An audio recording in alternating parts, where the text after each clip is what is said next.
my fault. Ano ba, Ate Didang? Chat lang. Ginising kita kanina. Pero ang sabi mo, Ate Didang, 5 hours. Oh, di, binigay ko yung 5 hours mo. Ang sabi ko, 5 minutes. Ha? Hours. Minutes. Minutes ba? Minutes! Ate, sama ako sa ospital. Bihis lang ako. Ay, Bunso, hindi na, nagmamadali na ako. Ate, Nay? Nay, Nay. Nay, sorry po susunduin ko pa lang dapat kayo, Nay eh. Pero ba't kayo mag-isa? Asan si Ninang? Di ba dapat magkasama kayo?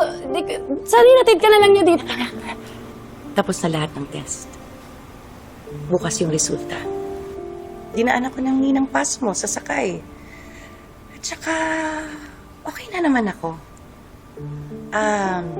Hintayin mo ako ha. Magbibihis lang ako, sabay na tayo papuntang office. Si Jeffrey, nasaan? ay, sinundo po ni Joel kaninang maaga pa. Saan daw ang lakad nila? Di mo huwag ka matakot magsabi sa amin. Kasi kung tinatakot ka nung Hazel na yun, di mo kami yung pag-asa mo. Umalis na nga kayo dito. Hindi naman kayo kilala eh. Wala kayong makukuha sa akin.